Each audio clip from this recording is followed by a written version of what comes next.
Hi, I'm Ruth. I'm 62 years old, and up until 3 months ago, I thought I had the perfect family. My son Daniel married his college sweetheart 5 years ago, and I welcomed her with open arms. Maybe that was my first mistake. Mom, you're going to love the dinner party we're planning, Daniel said over the phone last Tuesday. Jessica's been working so hard on it. That sounds wonderful, honey. What can I bring? Just yourself. Jessica insists on handling everything. Are you sure? I could make my famous apple pie. No, Mom. Jessica wants to do this herself. It's important to her.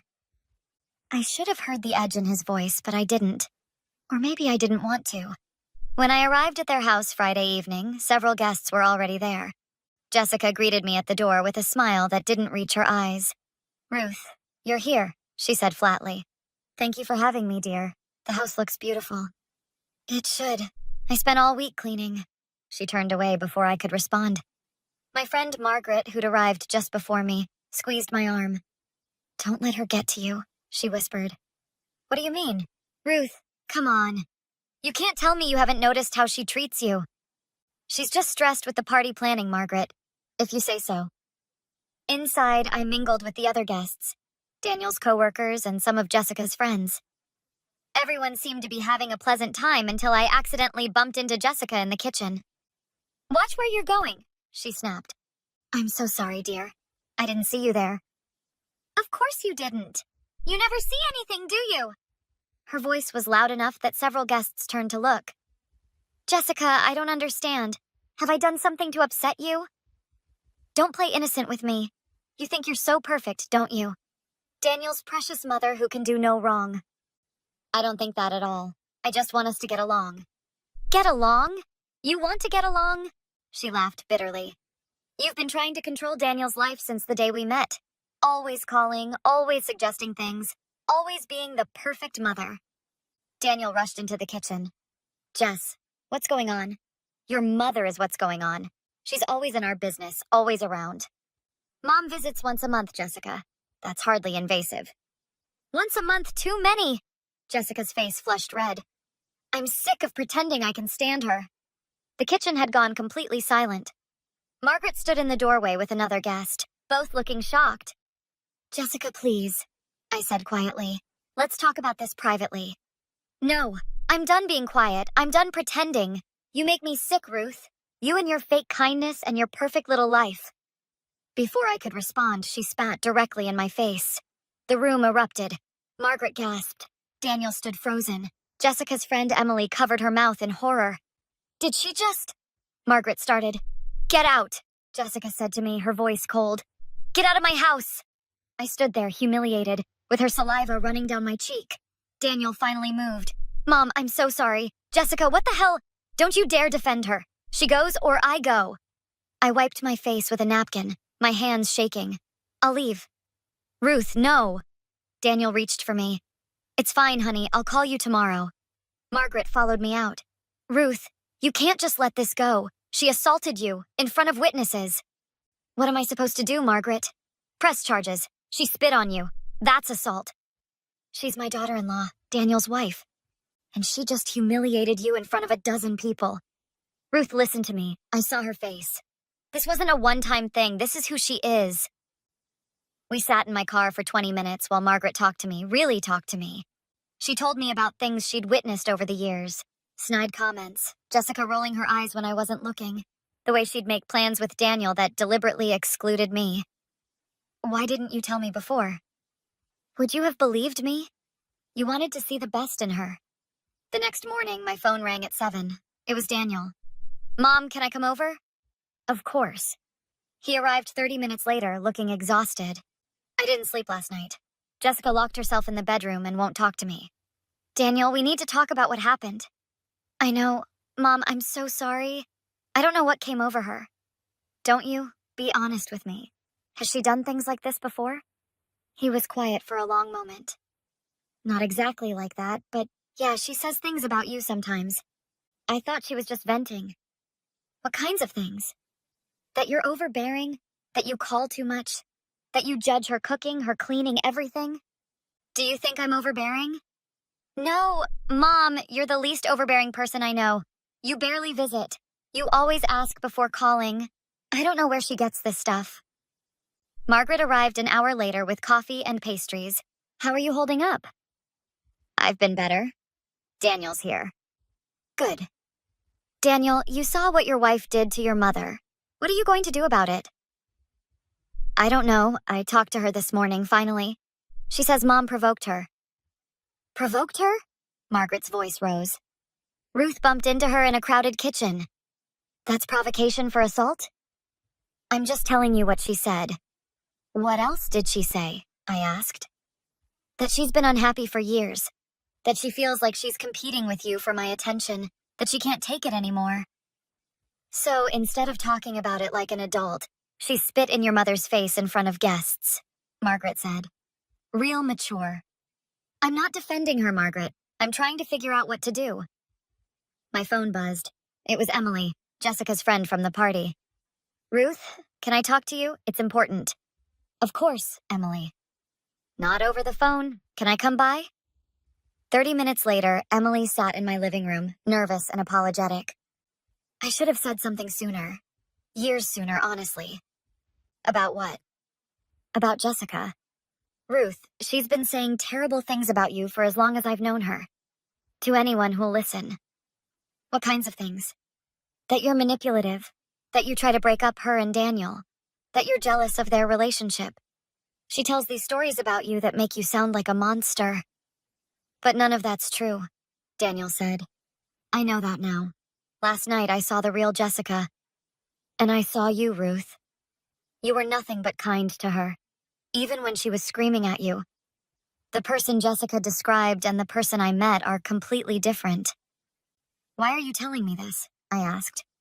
Because what she did was wrong, and because I have text messages, lots of them, where she plans out ways to exclude you, to turn Daniel against you, where she laughs about making you uncomfortable. Can I see them? Emily showed us her phone.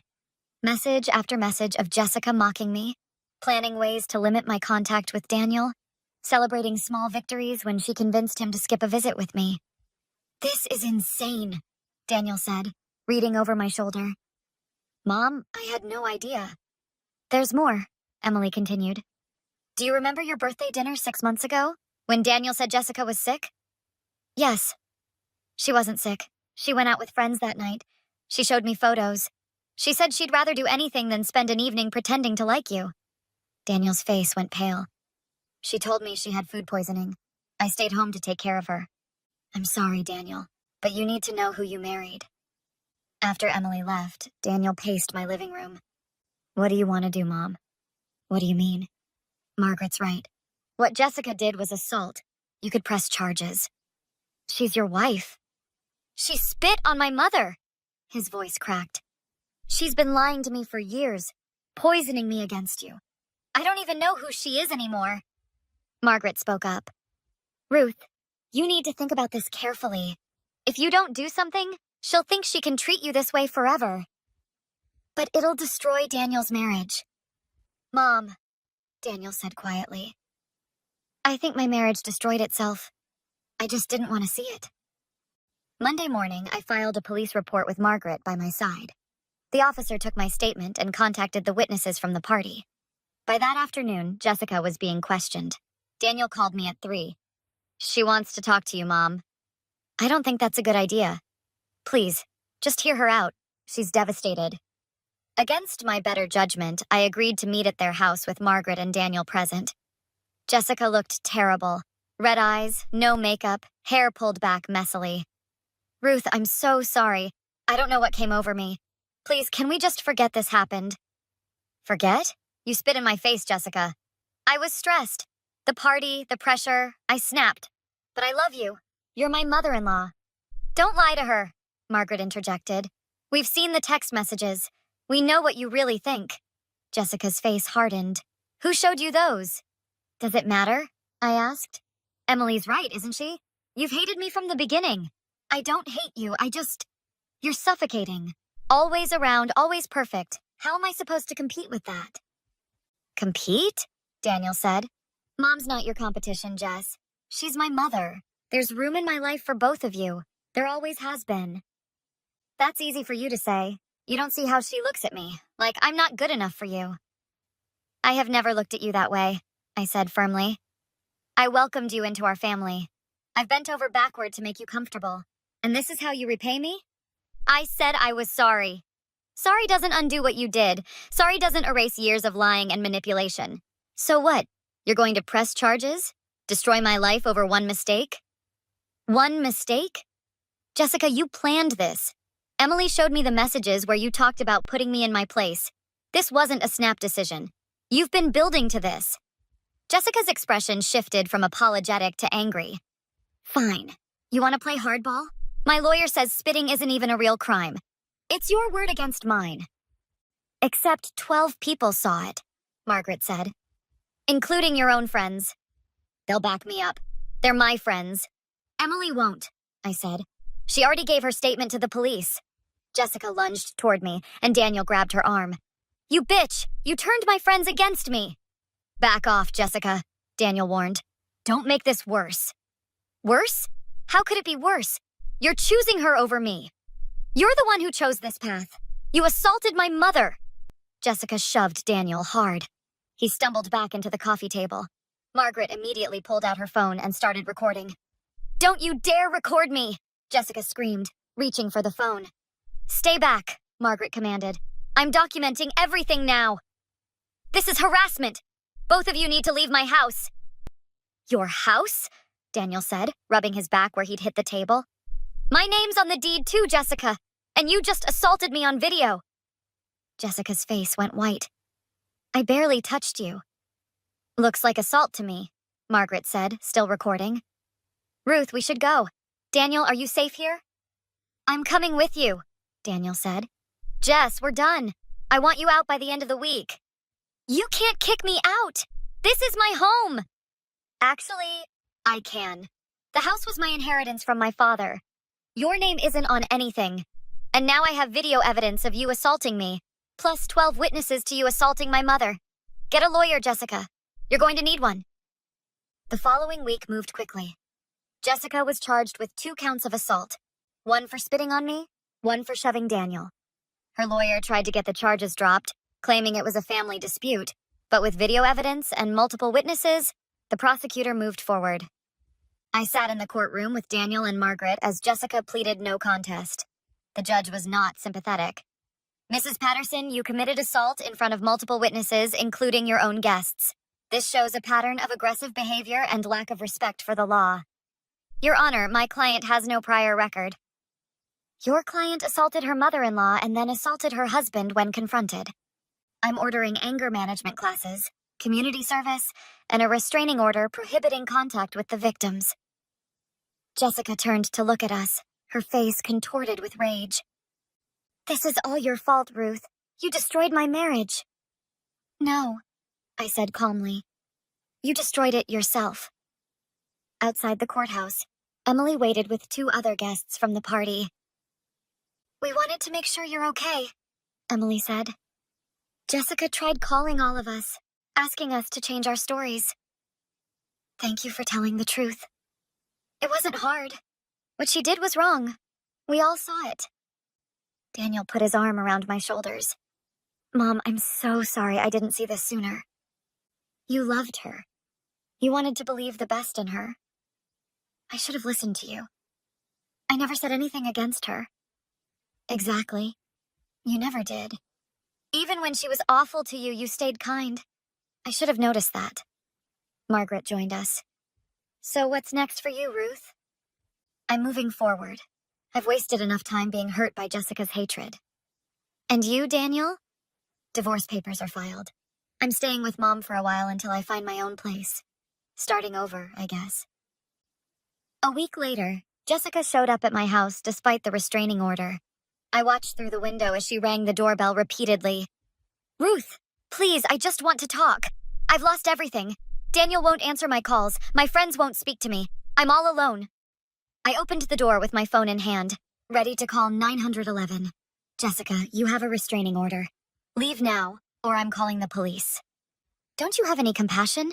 Any forgiveness?